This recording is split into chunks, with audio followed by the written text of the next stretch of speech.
Welcome to the Hopenning, the place where hope is happening, with your hosts Liyan Catherine and Marina Theron-Monnery.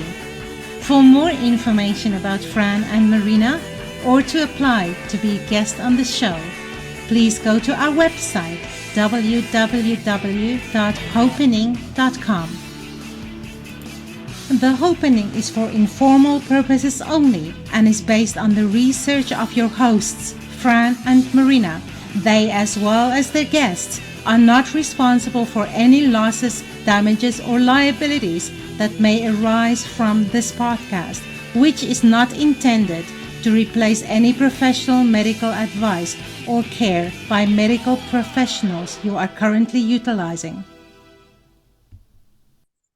Hello, everyone. It is wonderful to welcome you to Hopenning today.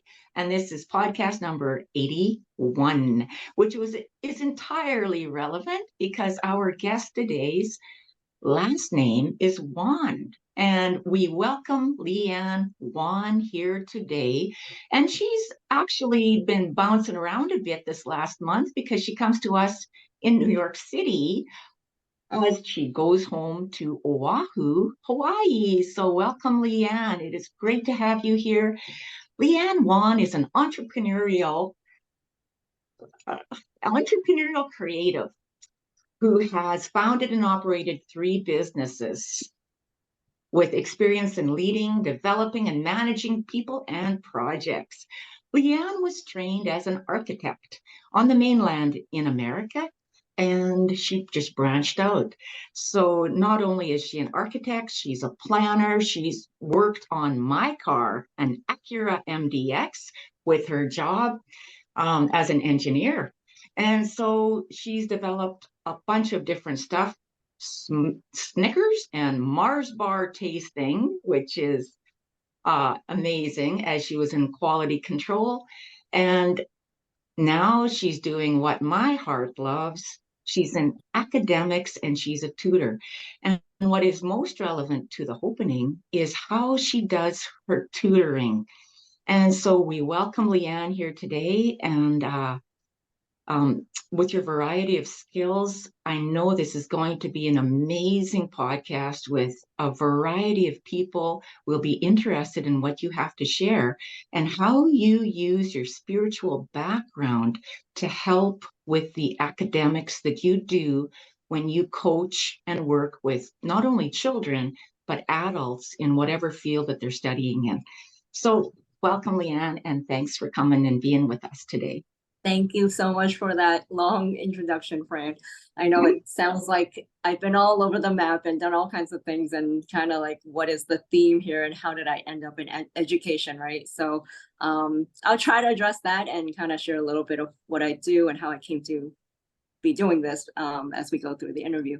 But so nice to have you here with you, Fran and Marina. Thanks for having me and giving me the opportunity to just share a little bit more of what I do. And I'm just hoping more people can have access to this and more educators learn to kind of, start rethinking education and bringing more to this. And it is happening. So this is just my flavor of it as a private tutor. So yeah, that's amazing, Liyan. And I mean, I read your bio here, and there were so many things that jumped out to me beside chocolate and Dove, Mars, Snickers. So that's quite amazing. And then all your education, different fields that you worked in. But I would love to hear your story. How did you go from an architect to become so passionate about anxiety and education and the impact on people and how you help them? Yeah, I mean, the long answer compacted is really just personal experience, right? Like we can all serve based on some of our biggest weaknesses, and as we transcend them, we get to learn how we can help others with that. So my personal story is basically I came to the US when I was 6 as an immigrant, and so I had to learn English and learn the ropes and be a bootstrapping kid, with kind of latchkey kid. And so I didn't get a lot of help at all, but there was always this looking to my parents who worked really hard and thinking, I need a way out of this, this kind of lifestyle, and I need to really just get it through education. And so while they weren't typical Asian family who were always impressing upon me the importance of education. They were just working kind of like blue collar jobs. Like it was, I kind of saw around me that, to be successful, you have to be a professional. I mean, that's just kind of from, rising from lower to middle class, right? So that became apparent to me, and I just embraced education more out of necessity. And then as I did, I also realized that I was able to help my peers, my family, my friends, and just like people came to me, I was able to help them understand things that were a little bit more difficult. And I think it was not that it came easy to me. In retrospect, it was because it was so hard for me. And as an adult, I got diagnosed with ADHD. So now looking back, I'm like, that's why certain things were so hard for me. But because it was so hard for me, and because I was so driven out of this, kind of grasping need and desperation, really back in those days, that I just had that perseverance and motivation to just keep going. And so in teaching myself how to learn, I learned how to teach others how to learn, and having a lot of compassion for learning disabilities and people who just come from all kinds of backgrounds and language barriers. I think that was in kind of just impressed upon me at a young age, to really be patient with people in that way. And then as I went through corporate life and became an engineer, architect, well, interior designer in there somewhere, and then architect, just kind of trying to find my way, really, of what was a good fit for my talents, and also this kind of inner desire to be creative at the same time. Like I knew it wasn't just about the money, it wasn't just about being successful in the traditional sense anymore. So as I evolved, I kind of came to realize that it's more less just about material success and success in the world, and more about like what you had to offer to other people and that relationship, which was why then I started being drawn to teaching, and realized quickly that I had a talent for it. So it was really through grad school, well, even in undergrad, I was always tutoring at tutoring centers within the university. And then I started tutoring on my own, and formed my own company in Chicago. And when pandemic hit, kind of just made that an online company. So I connected still with some of my students in Chicago, and then started working with students in Honolulu. And actually, that was kind of another transition point for me, another evolution in the company, where instead of just tutoring subjects, like academic subjects, math, physics, anything kind of basic academic support, it started transitioning. Well, at that point, it was already transitioning to test prep and more like focused, directed skill learning. I was also teaching architecture and interior design skills. But then around the time of the pandemic, a couple of years ago, I really started working with students on their emotional just wellness, and just supporting them on a different level, more like psycho-spiritual level. And started working with kids who were just troubled with family affairs, or just, the pandemic was a very troubling time for everybody. And so I was lucky enough to have a few opportunities where a few parents allowed me to work with their tweens or teens in certain areas of their life where they couldn't really talk to the parents about. The parents are very conscious and want to help their children about these things, but it's just, you need another trusted adult to really kind of be a sounding board. Like it's not the same just talking to the parent.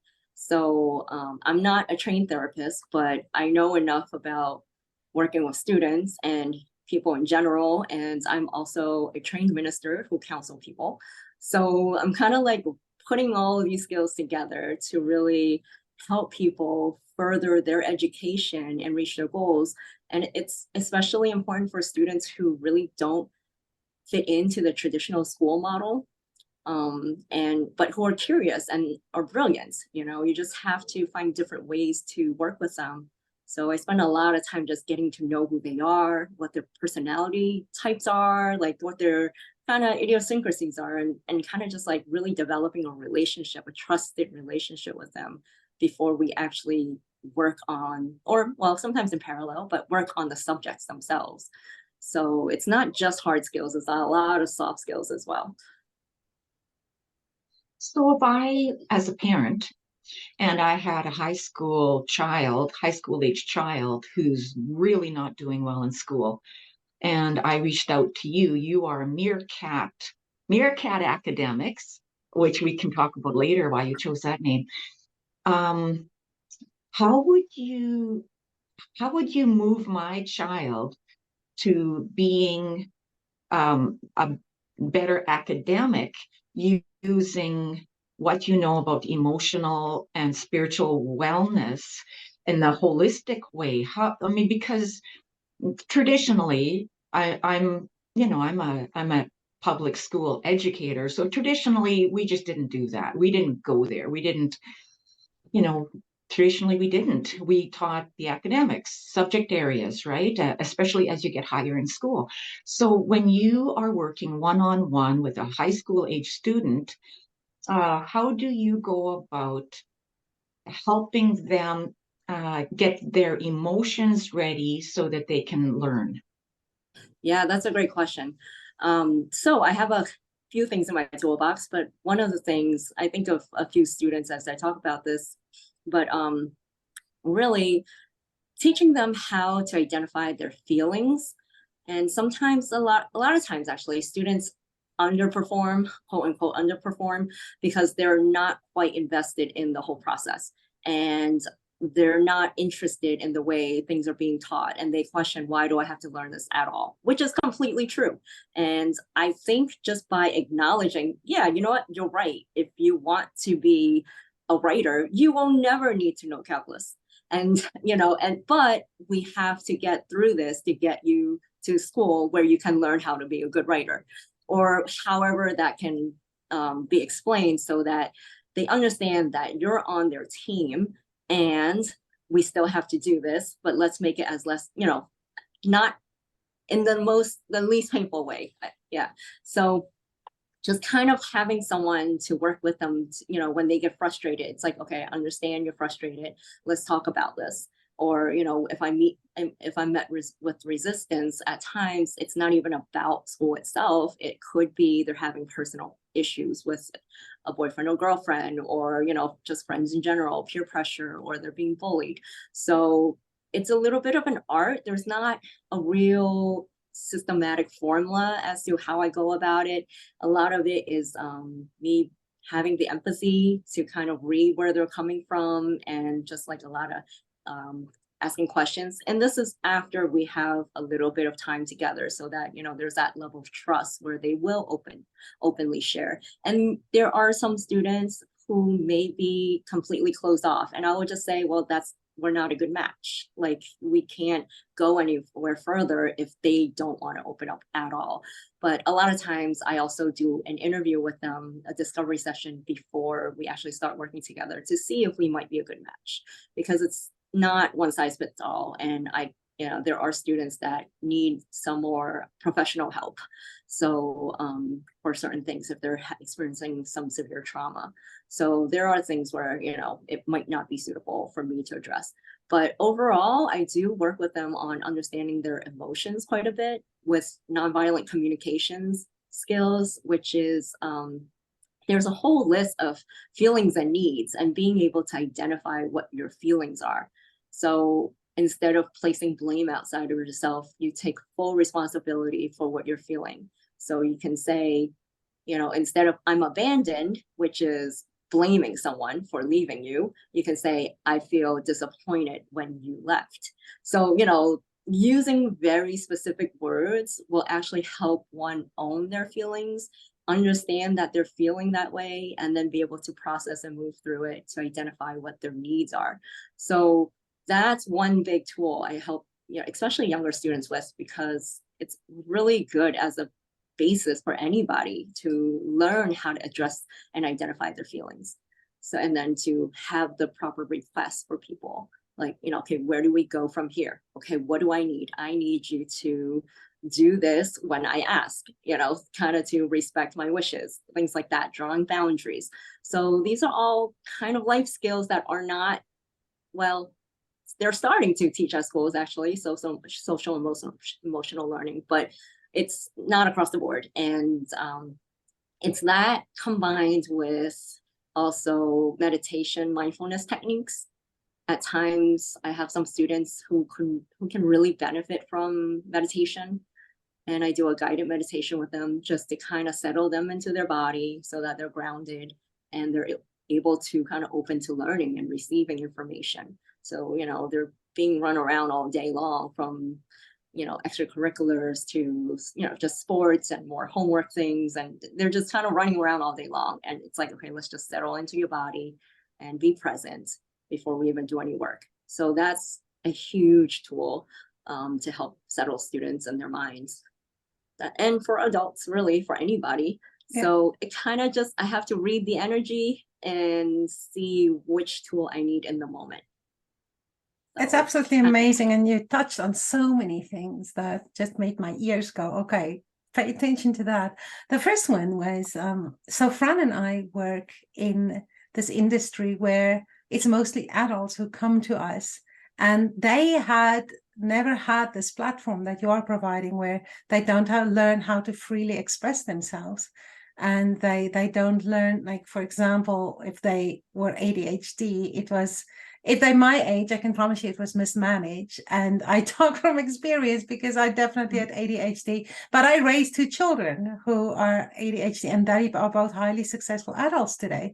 So I always saw ADHD as a very intelligent person who is being squeezed inside a box that they don't belong. They don't learn in that box. They learn outside of the box.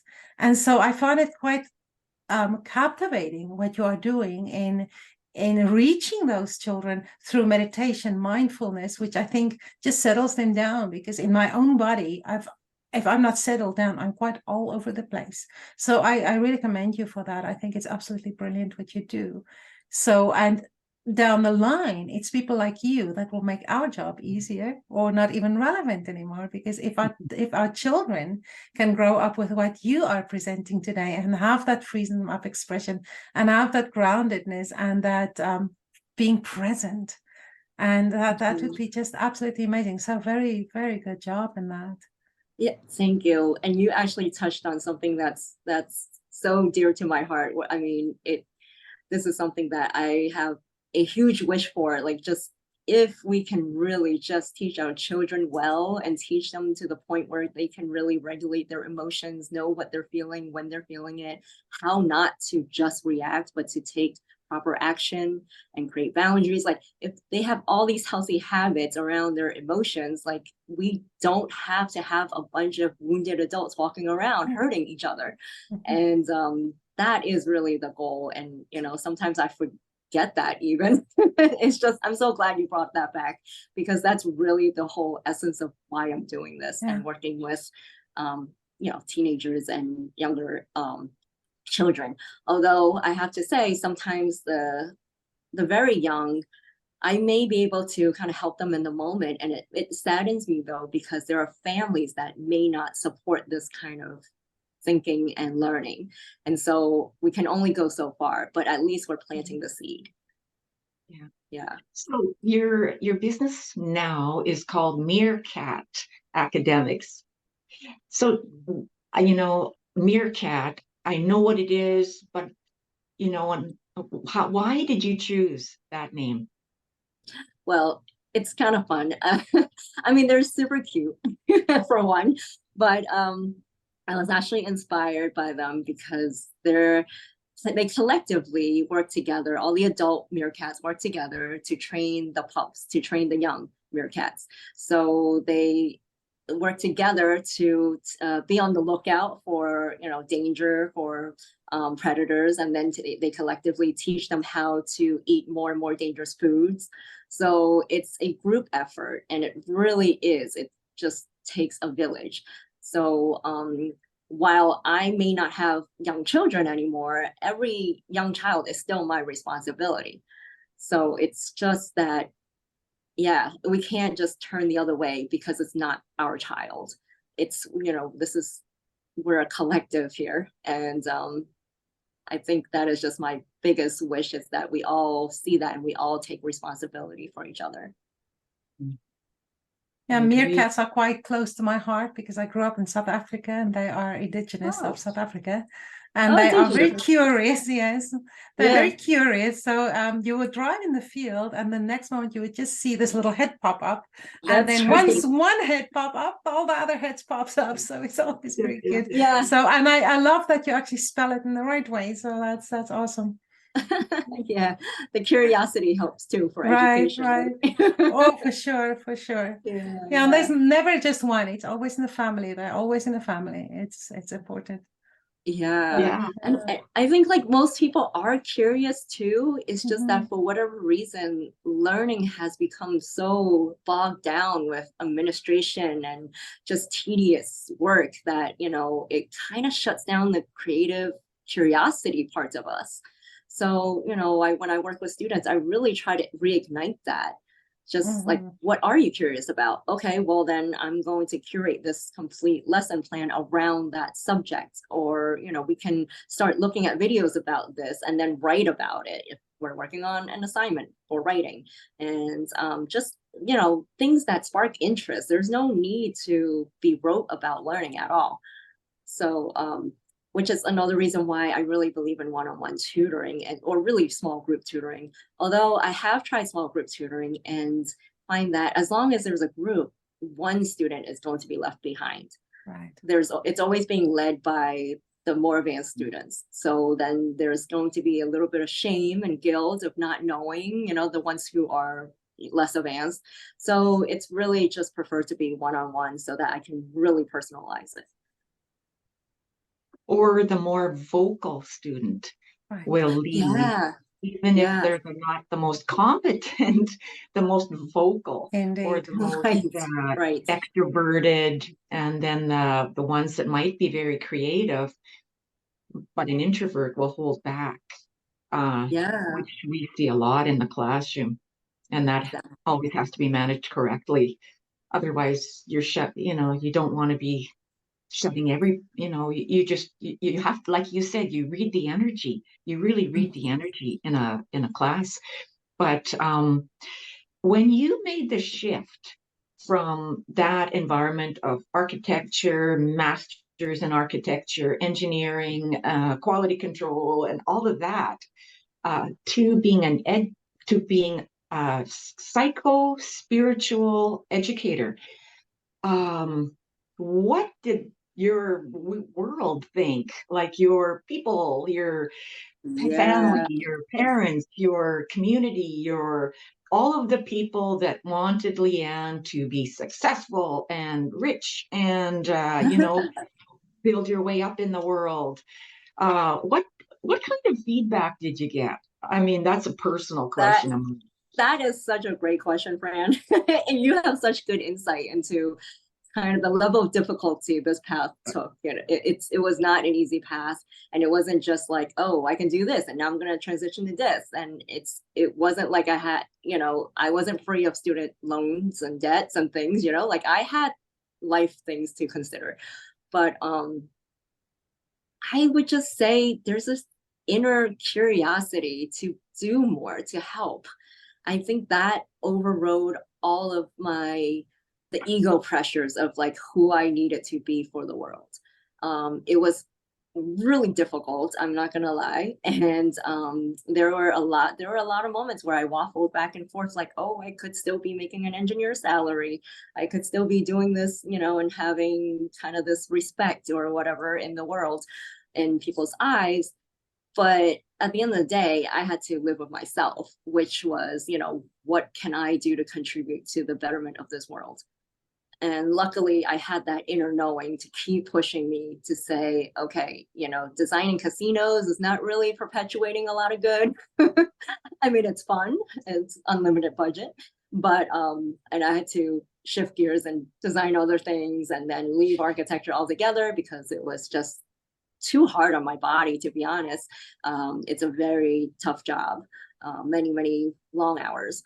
So there were many factors for how I had to kind of shift out of things. Like there are moments where I had to shift out of things and moments where I really just wanted to do something else to be more aligned with my inner knowing of like, I have more to offer here and it's not just about me. And that's really difficult because it's really easy to, on a daily basis, say, am I doing the right thing? So for anybody who's kind of in that position, I really just encourage you to stay centered and really just stay with your deeper knowing of, what your purpose and mission is. And if you're not really sure, just keep following the signs, but, just keep following, like, what your heart tells you is you're kind of, just following guidance. I don't know how else to say it. For me, I kind of got a lot of synchronistic things to kind of push me in the right way. So perhaps I'm lucky that way, but I think if anyone's open, it's easy to find your path that way. Just kind of being open to the signs and the little kind of nudgings from the universe. So that's kind of what eventually helped me pivot completely into education. I was doing two things at the same time for a long time. I was doing architecture during the day and then tutoring at night. And it was really exhausting, but they were both my passions. And now I'm so lucky, I'm so grateful that I can combine both and I can teach architecture to students. So, and spirituality, kind of work that in. Those are my three greatest passions, really. And so, I think everyone has unique gifts, and someday, this was something I also knew, oddly enough, that someday all these random things that I know with my ADHD, path will come together in some miraculous way. And it took many years, but it did finally come together. So when I read your bio, sorry to interrupt you there, it's when the moment you mentioned that I'm ADHD, I'm like, that makes sense. So how did you manage to turn that ADHD into success? Well, again, like Fran mentioned, success is kind of how you define it, right? There are definitely some people who don't see me as completely successful and they think I could do more and do better. But I'm finding my own path and having to carve my own path. I think for the ADHD person, it's having your own business is kind of the only way you can really get to experience the breadth of your skills and the constant learning that's necessary for having a business or doing your own thing, even if it's just, kind of a gig life, whatever it is. If you're working for yourself, that really allows the opportunity to be as creative as you want and kind of have your own schedule and work to your own your own beat of your drum, right? Kind of just not having to do the traditional whatever XYZ, just having my own schedule, having my own life, and living by my own rules. I mean, not in a selfish way, just that like it has to work for each individual. So I think really just being an entrepreneur is a big deal for people with ADHD, and a lot of ADHDers thrive being entrepreneurs. So like you were saying, they're actually high speed thinking. I mean, I can't get my words fast enough, if you notice. Sometimes I'm just like stumbling over myself because my brain's thinking 3 sentences ahead. And and it's okay. I've come to accept it, and just I think accepting it and loving it and educating people around you is a huge process too. It's been a process just educating my husband about it, and just people can take offense to certain things if they don't understand it. So it's a lot of education. So the more you know about yourself and how you're wired, it's kind of like the emotional thing. If you know who you are, what you're feeling, you can then express it to other people, and there's a lot more forgiveness that way, and a lot more freedom for you as well, for me as well, just to be able to say, well, this is how I'm wired, and I can't do this 9-to-5 thing. So I'm going to try to do this new thing. I don't know how it's going to go. Let's just roll with it and see. So it's a lot of trial and error. And I believe some of the greatest entrepreneurs were ADHD, and they were not afraid to take risks. Not afraid. There's something hardwired where it's like, let's try it. What's the worst that can happen? I can always go back to what I was doing before. Right. It's an attitude of, like you said, a real freedom of what's the worst that can happen. An adventure. It's going to be an adventure no matter what. And it's kind of it's almost, I see it almost like a game too, if you want to put it lightly. It's like, well, I tried the engineering thing. Okay, I can do it. I don't love it, you know. It's kind of just a little bit more rigid and schedules and things. Like there's not a lot of creative freedom around it. It's like, well, you know, I happen to be able to do the math and science part of it. But okay, well, let's try something else. Okay, I went extreme and I went into interior design, and I'm like, well, I kind of miss some of the math stuff, like, you know, being a little more technical about things. And then finally landed in architecture, which is kind of the ideal blend of the sciences and art. So that took a lot of figuring out, and probably, you know, some people say unnecessary schooling, but nothing is lost in that process. It's just, you know, taught me kind of the breadth of things, and it's kind of amazing how well I can figure things out. Like I am very aware that I don't know a lot of things because there's just too much to learn in the world. But I'm just completely amazed at how fast I can kind of pick things up and figure things out because of that curiosity and the, you know, just the thirst for the knowledge, and also just being able to absorb things quickly and pivot quickly. So that is a superpower for ADHD people. Mm-hmm. I also see the passion in you, and it almost feels to me like you were driven by your passion or called by the one thing that brings out all this passion in you. Because I really see that you are in service. You're not just at a job, you are serving. Right, right. And I think that's what comes through when I actually work with the parents. A lot of the times I work with the parents just as much as the student, because I'm there to support the parent and how they can support the student. And there's a lot of education that's involved in teaching them a little bit more about what it means to be a conscious parent. Okay, well, they're not just a mini version of you. Okay, they're their own person, they're their own soul, and you know, we can get as spiritual or not about it, but they are their own person. And we're really here to just help bring them up to be the best version of themselves. But that doesn't look like they're going to do what you want them to do. So sometimes that's a difficult conversation to have with the parents, and the parents are not ready to really hear that. So that's kind of the latest. I feel like the business keeps evolving as I'm evolving, clearly. And I'm offering a lot more counseling now to parents because they're coming to me for, you know, support. How do I deal with this child who won't do what I want them to do? It's like, well, it's not about you. You know, like what's best for the child. Maybe he needs a different kind of school where he gets more support.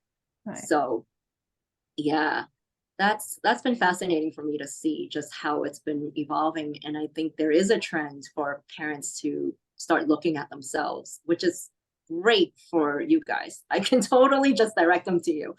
And a lot of them are just kind of acting out of their own wounding to, you know, and putting that pressure on their kid, like they're getting a second win through their child. And I'm like, well, they're really not wired the way you are. So yeah, you can't really do that. You're subjecting another human being to your will. So generally that's not a great thing to do. But how do you say this in a loving way? And you know, I don't know. It's a dance. It's case by case. Yeah, it's a dance for sure. Like to respect the parent and their experiences before they even had kids, right? Because they were children too at one time. And we all have stuff from our childhoods that we kind of need to start digging through, right? Get down deep and find out what from our childhood created this human that I am. And I'm propagating here, and my beliefs about myself will influence my children. It does. It can't not influence my children.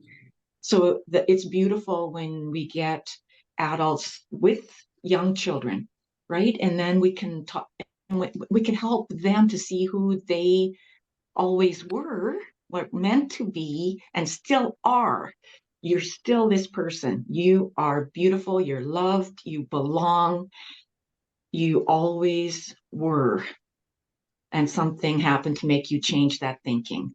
So let's help you let's help you dig down deep and find that little person inside of you again, so that you can see your child a little bit differently on their journey of spirituality, psychological growth as well, emotional growth. Right. Yeah, I agree with all that. Just, if people will be able to acknowledge and tap into their own inner child, then there's just a lot more connection within themselves, and they don't need to kind of project that out onto their children. So yeah, once they can satisfy their inner child and what they missed out on their own childhood, perhaps, then there's no need to impose that onto their children. And that's not always the case, but I see that quite a bit. And what they think is best for the child. So yeah, that's heartbreaking. But there is, like I mentioned, there is a trend of parents kind of raising up in their consciousness too, and wanting to be the most conscious parent that they can be. And so there is kind of starting to be the switch of parents coming to me like, what's the best thing to do here? And how can we best support this child? Which is beautiful that they're open to that, versus saying, no, he must tutor with you whether he likes it or not. And I'm like, that will never work. Please, we can't do this. That will never work. Yeah. So how many degrees do you hold, Liyan? 3. Yeah. 3, that's what I thought. So you have the master's in architecture from the University of Illinois at Chicago, and you have the at the University of Pennsylvania, you also have the bachelor's at Penn State, Bachelor's of Science degree in Industrial Engineering from Penn State, and an associate degree in interior design. So wow, I can just imagine that all the academic experience, the experience in tremendous jobs and different fields, and then overcoming all the little things that the rest of society don't understand about ADHD, that you come with such a vast experience and passion for what you do, and can recognize it, so make you intuitive in the work that you do. Yeah, it's, I definitely made a ton of mistakes. I will be the first one to tell you, I made a ton of mistakes, and I had no awareness of ADHD until I was 42, so not too long ago. But it's amazing to look back and say, wow, it kind of actually maybe was a blessing for me to not know that I have ADHD, because I just thought I was struggling because I was an immigrant, I'm learning the language, so many different reasons. But it didn't it didn't give me an opportunity to give up and say, well, I have this, so therefore I'm going to do worse in this way. And yeah, it's nice to know. I feel conflicted about this, because it's nice to know and be educated about my tendencies, but then I'm kind of grateful that I didn't know until much later in life. No label. The label I would definitely have used it as a crutch, knowing myself. Right. Not all people do, but I definitely would have used it as a crutch and kind of fell into victimhood, right? But instead I was like, well, I just gotta try harder. Okay. And, luckily I was able to develop different systems to help kind of work around things. I actually share this with my family and other people and students, kind of all the different alarms I set for everything and all the reminders and all the calendar things, all these things for organizing. Otherwise, I will not be able to be at this meeting with you. And so actually, I've helped a lot of even people who aren't neurodivergent, just, to be able to do life better. And these are all just systems that I've learned over time. So I don't think I would have learned so or adapted so well if I had known. And but who knows? It's just kind of what happened for me. I was going to ask you that very question, because as an educator, I also am on the fence about labels, right? I'm so on the fence. I have a hard time saying, because he's ADHD, then this, because I have not, because I see it in people like both of you. It's not about the label. It's about the drive. It's about the effort. It's about the systems. It's about the different systems you set in place to help you cope. So if you had a broken leg, right? You would get a crutch to help you get around until your leg was better. Well, it's the same as with any classification that we give in schools. It's not a death sentence. It's like, No. let's just get the systems in place and you will be fine. Because, yeah, it's you just have to be more organized. You learn that the organizational skills that you become adept with because of this. Yeah, and I've tried all different things. I've tried medication and then realized it kind of cut off my creativity.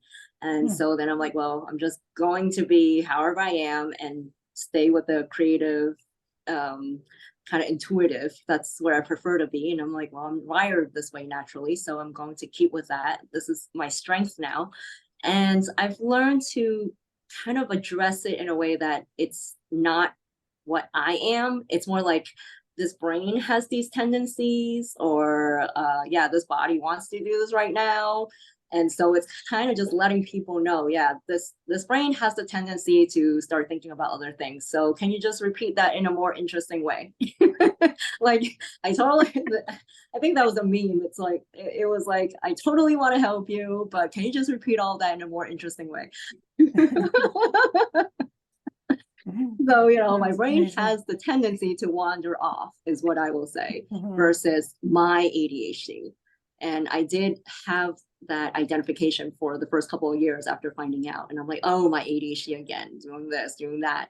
So then I was able to zoom out a little bit and say, well, you know, this brain has that tendency. Okay, let's just leave it at that, so that I don't have to own it and say, and kind of affirm it. You know, it's not to say it's not that it's bad. It's just that, like, I want to be more than just my label. Yeah. Amazing. Well, Liyan, this was amazing and so educational for us to listen to you and see how much you've accomplished and how you live your passion today. So thank you for everything you do, and thank you for being here with us today. Just in closing, how can people get in touch with you? Sure. Yeah, you can go to my website. It's meerkatacademics.com. Can you spell it, please? Yeah, it's meerkatacademics.com. And there's a contact info form there that you can just like send me an email through there, or even book a discovery session if you just want to learn more. I'm open to having 30-minute conversations to start for anyone who's curious about maybe starting working with their child or themselves as a parent. So happy to just talk about anything we talked about today. Fantastic. And yeah, Liyan, thank you both so much for having me. Thank you. And what's your amazing message of hope for our viewers? Oh, message of hope. Well, I thought we ended on a good note with, you know, you are not your label. Oh, love it. You are not your label, but really the bigger one, I think the bigger theme is to really kind of follow your intuition and your heart to know what gifts you have to offer the world, despite everything that's happening around you and all the imposed expectations. You know, if you look deep within your heart, what you're here to do. I love that. Beautiful. Amazing. Thank you again so much. Thank you, everybody, for watching. And this is another episode of the Hopenning, and we will see you next time. Thank you.